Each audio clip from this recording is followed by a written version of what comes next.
नमस्कार। सामुद्रिक विज्ञान के इस अंक में एक बार पुनः आपका स्वागत है। एक सुंदर सी मेल हथेली, आप पुरुष जातक हैं और आपकी रियल हथेली मेरे सामने विवेचना के लिए आ रखी है। एक चीज आपको यहाँ पे स्पष्ट कर दूं, देखिएगा आपकी जो ग्रहों की स्थिति है, ये 2.5 साल में परिवर्तन करेंगी और आपकी जो रेखाओं की स्थिति है, उसमें कुछ रेखाएं 1 साल में परिवर्तनशील हैं, परिवर्तन करेंगी और अपना फलादेश देंगी।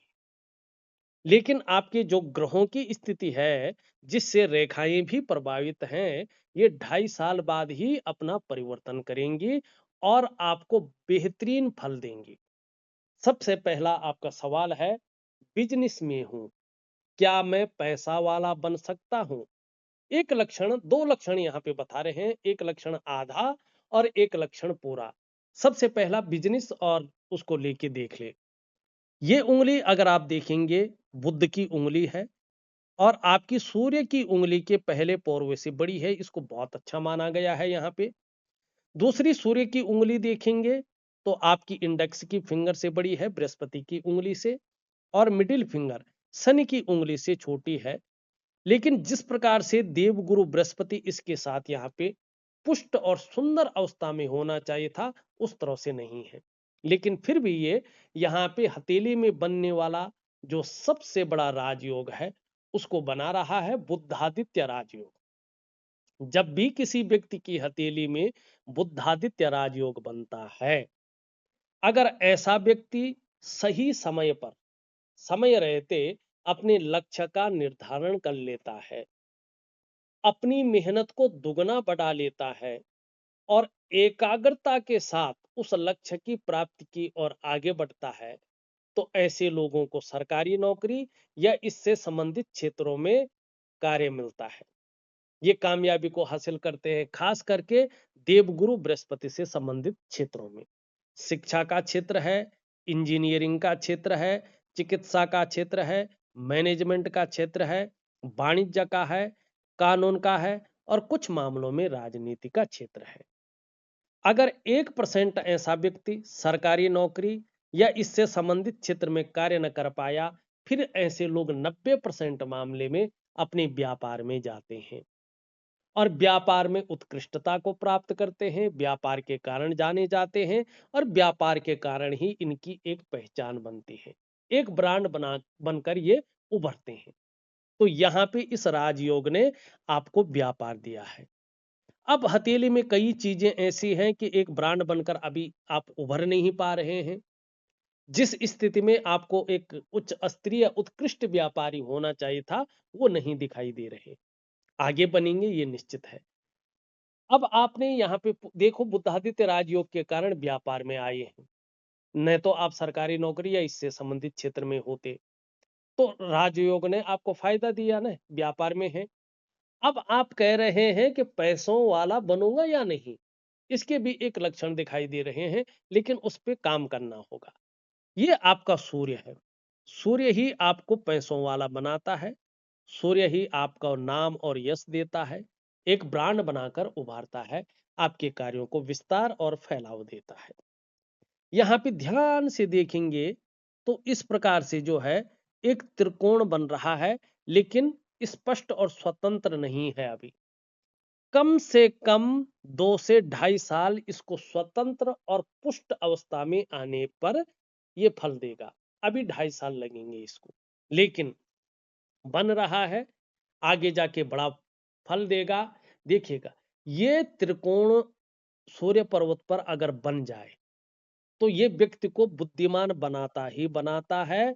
ऐसा व्यक्ति कला के पारखी होते हैं और सिद्धहस्त होते हैं। यहाँ पर इस चिन्ह का होने का मतलब है कि व्यक्ति अपने जीवन काल में धनढ्य होगा, पैसों वाला होगा। ये इसी की निशानी है। अगर ये स्पष्ट हो गया और अन्य ग्रह भी इसकी मदद करने बैठ गए, जो मैं उपाय दूंगा विशेष कर कीजिएगा, तो ऐसा व्यक्ति संभव है, असंभव नहीं, करोड़पतियों की सूची में अपना स्थान बना लेता है। चाहे ऐसा व्यक्ति जो है पैतृक रूप से कितना भी निर्धन हो, आर्थिक संपन्न ना भी हो, तो भी अपनी प्रतिभा के बल पर अच्छा खासा धन और बहुत बड़ी प्रसिद्धि को हासिल करते हैं। और ये निश्चित तौर पे है, इसके बारे में हमारा पौराणिक ग्रंथ कहता है, यस्य हस्ते मत्स्य रेखा सॉरी सूर्य चंद्र लता नेत्र अष्टकोण त्रिकोणम मंदिरम गज अश्वानाम धनी सुखी भवेत। जिसकी हथेली में इन चिन्हों में एक भी चिन्ह हो, ऐसा व्यक्ति सुख की प्राप्ति करता है और धन की प्राप्ति करता है। तो यहाँ पे ये निश्चित तौर पे दिखाई दे रहा है, आप पैसों वाला हैं और आगे जाके बहुत बड़े पैसों वाले बनेंगे। दूसरा प्रश्न आपने लिखा है, गुरुजी थोड़ा समय खराब चल रहा है, क्या आगे समय ठीक रहेगा? थोड़ा नहीं, बहुत खराब चल रहा है, जिस तरह से हथेली की स्थिति है। यहाँ पे देखेंगे तो ये आपकी जो इंडेक्स की फिंगर है, उसके नीचे वाला अगर ये भाग देखें तो पूरी तरह से ऊर्जा विहीन है और क्रूर ग्रह शनि की तरफ दृष्टि गोचर कर रहा है और शनि यहाँ पे बहुत ज्यादा ऊर्जा बढ़ा रहा है। जब ये इस प्रकार से होता है तो तरक्की को रोकता है। तरक्की मानी व्यक्ति एक लेवल पार करके दूसरे ऑर्बिट में नहीं पहुंच पाता है। धन की दिक्कतें बहुत ज्यादा बढ़ जाती हैं। ऐसे में व्यक्ति पाठ पूजा तो करता है, लेकिन ऐसे लोगों को इष्ट कृपा नहीं मिल पाती है। तीसरी बात, चाहे आपके अंदर कितना भी अच्छा ज्ञान हो, नॉलेज हो, उसको इंप्लीमेंट करने के लिए प्लेटफॉर्म नहीं मिलता है। प्लेटफॉर्म को ये खत्म कर लेता है। अगर मिल भी गया तो व्यक्ति प्लेटफॉर्म को यूज नहीं कर पाता है। दाम्पत्य जीवन का जो चरम सुख का भोग है, उसके बीच में परिस्थितियां खड़ी हो जाती हैं। संतान को लेकर चिंताएं रहती है। पैतृक संपत्ति का लाभ भी व्यक्ति को नहीं मिल पाता है। पैतृक संपत्ति का लाभ, चाहे कितनी भी कोशिश कर रहे हैं, कोई कितना भी कहे कि भाई तेरी ये जमीन बिक जाएगी तो तू करोड़ों अरबों का मालिक बन जाएगा, लेकिन वो चीज फंसी रह जाती है। पैतृक संपत्ति का लाभ नहीं मिल पाता है। ठीक है ना, धन को लेके दिक्कतें रहती हैं। दाम्पत्य जीवन का चरम सुख का भोग नहीं मिल पाता है। और ऐसे में जो सबसे ज्यादा या जरूरी चीजें हैं मनुष्य जीवन के लिए, उसकी खुशहाली के लिए, उसको ये दबा लेता है। और ऐसे में गुरु नहीं मिलता है, मानी एक सही दिशा दिखाने वाले व्यक्ति। संघर्ष बहुत ज्यादा बढ़ जाता है और संघर्ष तो बढ़ता ही है, व्यक्ति अपने आप को कई बार अकेला महसूस करता है, ये इस चीज को देता है। ये तनाव को बढ़ाता है कि व्यक्ति जो है दिन रात तनाव बढ़े रहे, ये इस चीज को दिखाता है। और दूसरी बात देखेंगे, ये है चंद्रमा, कैश और बरकत की कमी को दिखा रहा है। यहाँ पे बार बार एंजाइटी का आना, डिप्रेशन का आना, इसको दिखा रहा है। करीबन 2.5 वर्षों तक आपका मन गड़बड़ रह सकता है, मानसिक परेशानी से ये ग्रसित रख सकता है, या भावुकता दे सकता है, या इमोशनली आपको थोड़ा परेशान कर सकता है।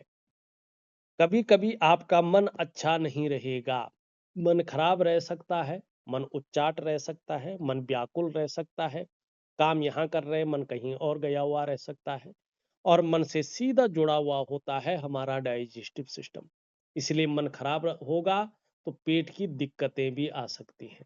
माँ को लेके या तो चिंताएं रह सकती हैं, या माँ के साथ मतभेदता उभर सकती है, या माँ से दूर रह सकते हैं। मानी इसमें माँ का सुख प्राप्त करना मुश्किल हो जाता है।